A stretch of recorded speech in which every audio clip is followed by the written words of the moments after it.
ایک سال سے میں نے کہا کہ جناب وہ 2000 ریال لگ گیا تو کیا کرنا ہے؟ کہنے کوئی مسئلہ نہیں، پاسپورٹ نواں بنوا لو، گنجائش ہے، یعنی ہر شے کا حل ہے۔ اور میں نے کہا یار اب عمرہ کرنے جاتے وقت بھی بندہ دھوکہ دے کے جائے، اللہ کے گھر جاتے وقت بھی اس طرح کی حرکت کرے، کیا حال ہو گیا؟ ہر چیز کا لوگوں نے حل نکال لیا، ہر چیز کا لوگوں نے سٹائل بنا لی۔ ایسا نہ کریں، یہ درست نہیں۔ احمد رفوگر کہنے لگا اس طرح سیوں گا کہ پھاڑنے والے کو بھی پتہ نہیں، ان کا پیسے لے یار تو سی دے۔ اس نے سی دی، اگلے شام ہی لا کے بچھا دیا گدا۔ تیسرے دن بادشاہ سلامت آئے، آ کے پہلی نظر گدے پہ ڈالی، اس نے بلایا سب ملازمین کو، کہا کس نے سیا ہے؟ کہا جناب کیا ہوا؟ کہا یہ پھٹا ہوا تھا۔ کس نے؟ کہا نہیں پھٹا ہی نہیں۔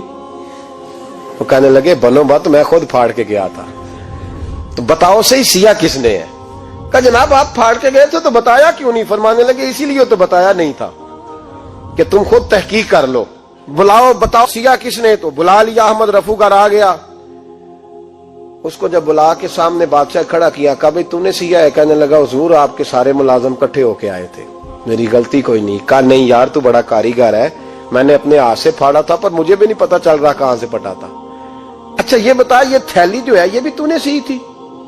اس نے کہا جی آپ کے خادم کا ہی کارنامہ ہے، وہ فلانے علاقے کے قاضی صاحب آئے تھے، اس میں سے ہیرے نکال کے تو کھوٹے سکے بھرے تھے، تو مجھے بھی تھوڑا سا حصہ ملا تھا۔ محمود نے سارے گواہ بھی اکٹھے کر لیے، ثبوت بھی اکٹھے کر لیے، پھر قاضی کو بلایا، پہلے سارے ثبوت اور گواہ کیس حل کر لیا۔ پھر ہمارے ہاں یہ حال ہوتا ہے کہ مدعی 2-3 ہفتے کے بعد خود ہی ہاتھ باندھ جاتا ہے، کہنا تسی میری جان چھڈو، مجرم پھڑو پاوے نہ پڑھو۔ وہ کہتا ہے مجھے معافی دو، میں رہا۔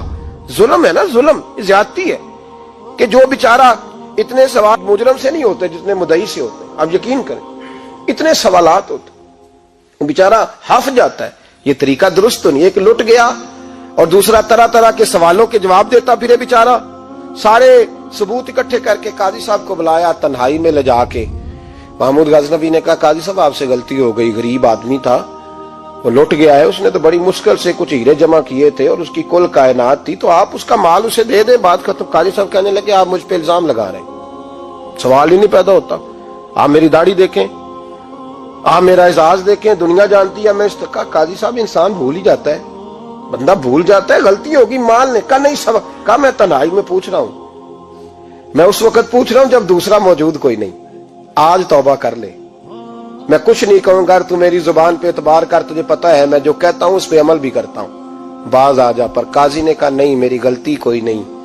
محمود نے پھر بڑے دربار میں بلا لیا، مجمع عام میں، مہلت کے دنوں میں جو توبہ کر لے وہ بچ جاتے ہیں، لیکن لوگ رسوائیوں کے دنوں میں پھر واپس لوٹتے ہیں اگلا گھر دیکھ کے، پھر حالات اور طرح کے ہو چکے ہوتے ہیں۔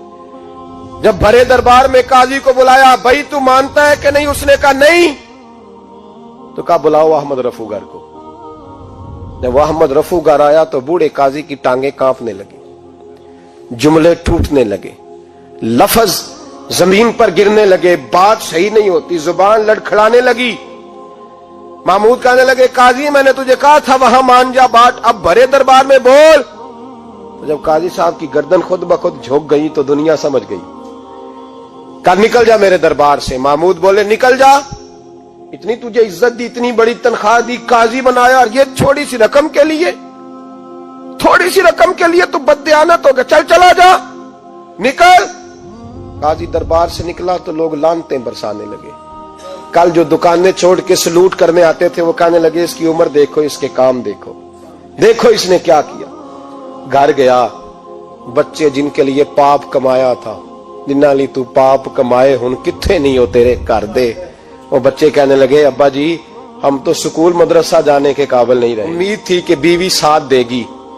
وہ کہنے لگی میں میکے کیسے جاؤں گی، گلی کی عورتیں طرح طرح کی باتیں بناتی ہیں۔ اور بھائی کامیابیوں کے بڑے سربراہ ہوتے ہیں، کوئی کامیاب ہو جائے تو سارے کہتے ہیں میری سپورٹ سے ہوا ہے، ناکامیاں ہمیشہ یتیم ہوتی ہیں، ناکامیوں کا کوئی سربراہ نہیں ہوتا۔ جب تک تو قاضی تھا تو بڑے بات تھی، ہر بندہ کہتا تھا رشتہ دار ہے، رسوائی ہو گئی تو وہ تیری آنکھ ہو یا سنگ ملامت کی چبھن، کون پہنچا ہے میرے درد کی گہرائی تک، دور شہرت میں تو یاروں نے کیا یاد بہت، ساتھ آیا نہ کوئی کوچے رسوائی تک۔ اور میاں صاحب کہنے لگے ساری عمر ہی آٹا گد ہے، میں لکھاں کیتے نہیں پیڑے، اب وقت آیا ہی تے محمد بخشا کوئی نہیں ہوں بیٹھا نیڑے، حالات ہی بدل گئے۔ قاضی خاموشی سے اندر چلا گیا، اپنی رسوائی سمیٹ کے بستر پہ لیٹا، نہ روٹی کی بھوک لگی، نہ پانی کی پیاس لگی، نہ نیند آئی، ساری رات تڑپتا رہا۔ سویرے گھر والوں نے دروازہ کھولا تو روح پرواز کر گئی تھی، دنیا چھوڑ گیا۔ حضرت ابو نور علیہ رحمہ بولے، فرمانے لگے یاد رکھو کبھی بددیانتی نہ کرنا، کبھی۔ یہ تو محمود غزنوی کی عدالت تھی، قیامت میں رب کریم کی عدالت لگے گی۔ اور فرمایا وہاں تو گواہی دینے والا احمد رفو گر تھا، قیامت میں تو تمہارے اپنے ہاتھ پیر گواہیاں دیں گے، ہمارا اپنا وجود گواہی دے گا۔ اور فرمایا یہاں تو لانتے دنیا دار برساتے تھے، وہاں فرشتے ہوں گے۔ اور قاضی کو تو موت آ گئی تھی، قیامت میں تو دوبارہ موت بھی کوئی نہیں آئے گی، وہاں تو رہنا ہے اور سہنا ہے۔ بددیانتی معاشرے میں، اتنی بددیانتی ہر جگہ۔ اس معاشرے کا بھی کچھ بنے گا جہاں دوائی بھی خالص نہ ملے، جہاں دوائی میں بھی بددیانتی ہو۔ لوگ اپنے بچے کو آکسفورڈ یونیورسٹی میں پڑھانے کے لیے غریبوں کے بچوں کے رگوں میں جو دوائی اتارے وہ بھی 2 نمبر۔